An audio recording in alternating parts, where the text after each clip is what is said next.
Coming up on today's episode of Airborne-Unlimited, Dyer's 100th TBM 960 delivered.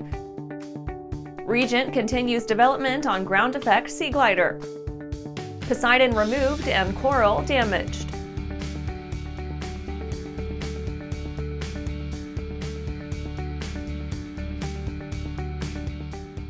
Welcome to Airborne Unlimited. I'm your host, Holland Lee. Let's get into today's stories. Dyer's 100th TBM 960 delivered. Dyer's 100th TBM 960 has been delivered to a customer, showing just how popular the newest iteration of the personal turboprop has been since its introduction. The buyer is a, quote, Californian businessman who is stepping up from a piston-engine airplane to this top-of-the-line member of the high-speed turboprop-powered TBM aircraft family, end quote, according to a Dyer release.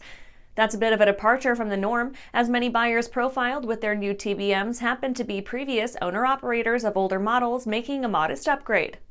The gulf of performance between the average livable piston plane and the TBM is a wide one, allowing a much wider spectrum of real-world missions to be tackled with ease. The buyer, Kevin Kasef, the president of Titan Real Estate Investment Group, snagged his aircraft through Camarillo, California-based Avex, Dyer's authorized TBM distributor for the southwestern United States. Kasef explained, quote, "My home base is near Santa Maria on California's central coast, which has very limited commercial airline service, so having a personal airplane is extremely valuable as I continue to develop my business. When I decided to upgrade from a piston-engine airplane to a high-performance aircraft, I searched the market and found the TBM 960 was the best choice for me," end quote. And after the break, Universal Avionics STC approved for 737 NG. Well, hello, fellow pilot. I'm John King. And I'm Martha King. You know, we've all had our flying lives disrupted lately. Well, King Schools is here to help you stay up to date with courses that you can access on your desktop, iPad, or iPhone. If you'd like a refresher or just want to expand your aviation horizons, we have a course for you. So head over to kingschools.com/rusty today for details. I'm currently using the Hartzell Talon, by far the best aerobatic propeller ever come out. I use the Trailblazer. It adds performance to the Super Decathlon and dependability, and it's rugged. Hartzell's been an excellent partner for Whip Air, just in terms of your product support as well as keeping an eye on the market and developing new products that meet demand. It's helping us all have better performing airplanes. It's such a proud honor to fly behind that propeller.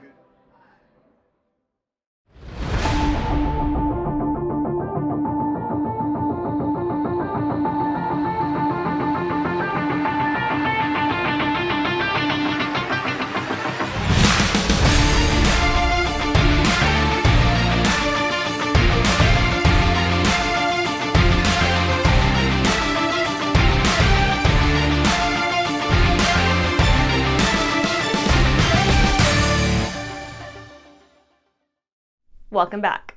Now let's take a trip around the patch for some shorter stories. Universal Avionics STC approved for 737 NG.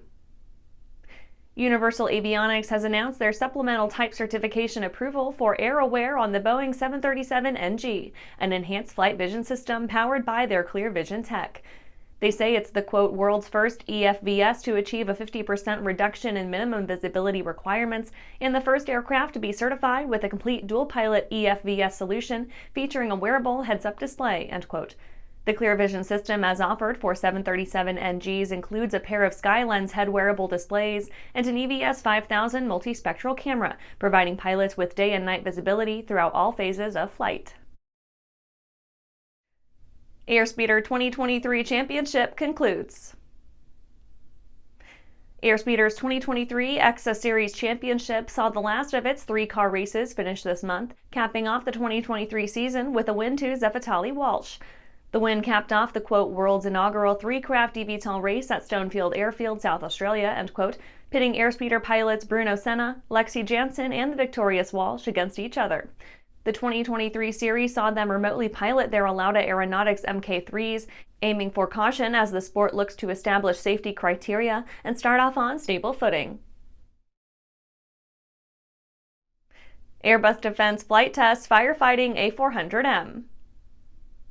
Airbus has begun flight testing its A400M roll-on, roll-off firefighting prototype kit, evaluating the plane's ability to drop 20,000 liters of retardant on lines over 400 meters long. A 2-week test campaign throughout southwestern Spain saw the A400M run through its paces, completing 6 successful drops using a mix of retardant and water. The roll-on, roll-off nomenclature reminds customers that the aircraft requires no permanent modification for installation, allowing it to be used in an A400M fleet as necessary. Aerobility Chief CFI Mike Owen steps down. Aerobility's chief flying instructor Mike Owen is leaving the game, stepping out of his role after, quote, more than 15 years of helping thousands of disabled people to experience piloting an aircraft, end quote.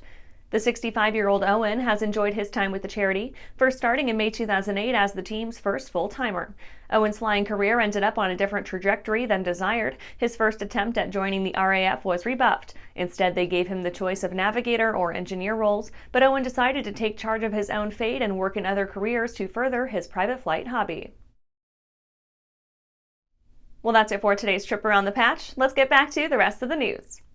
Regent continues development on ground effect Seaglider. Not much news on the Regent front since last October when they got a $4.75 million deal with the USMC for a Seaglider demonstration, but the company remains hard at work for a commercial service entry in 2025. The company gained a little blurb in mainstream press thanks to recent test flights in quarter scale, proving out their design ahead of a full-size demonstrator in 2024. Once done, that testbed will take to low-altitude ground effect flight with human passengers, too. Regent's Viceroy Seaglider sports a 12-passenger, 3,500-pound payload and is slated to be able to travel 180 statute miles on a charge. The firm hopes that its pseudo-boat-plane combo will be easier to certify for commercial use than a traditional seaplane, and backers around the travel industry seem to see promise in the Seaglider. Regent reports an additional $1 billion in pre-orders this year, up to $8 billion from the previous $7 billion this time last year. Billy Thalheimer, co-founder and CEO of Regent, said, quote, "There are extraordinarily few companies today with battery-powered vehicles that can fly human crew, and Regent is about to join those ranks," end quote. And after these messages, Poseidon removed and Coral damaged.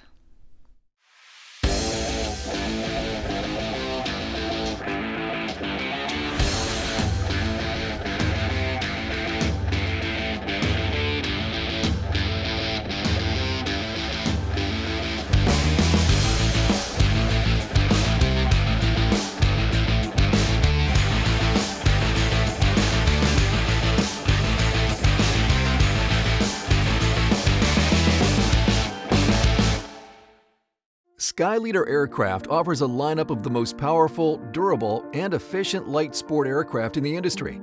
From trainers to roomy cockpits for long hauls, Seaglider has an aircraft for you. And the best part? They're in your budget. Seaglider's base prices are set low to give you room to customize your aircraft to your needs, desires, and wallet, allowing you to put your money where it matters to you most. Visit flyseaglider.com today to learn about our aircraft, customization options, and chat with the team. Welcome back. Poseidon removed and Coral damaged.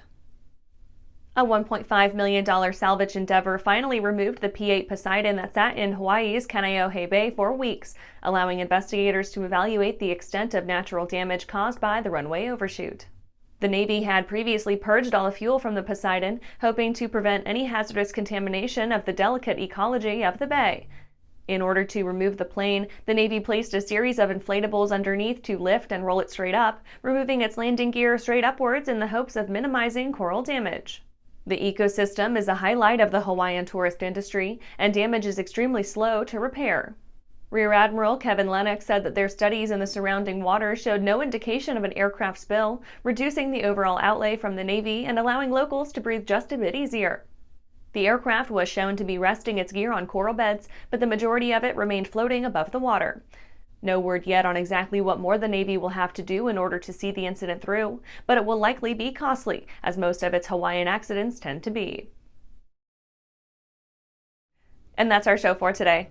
You can catch episodes of Airborne on YouTube, Roku, or Fire TV. Just search for Aero-News or Airborne, and don't forget to follow us on social media. Thanks for watching!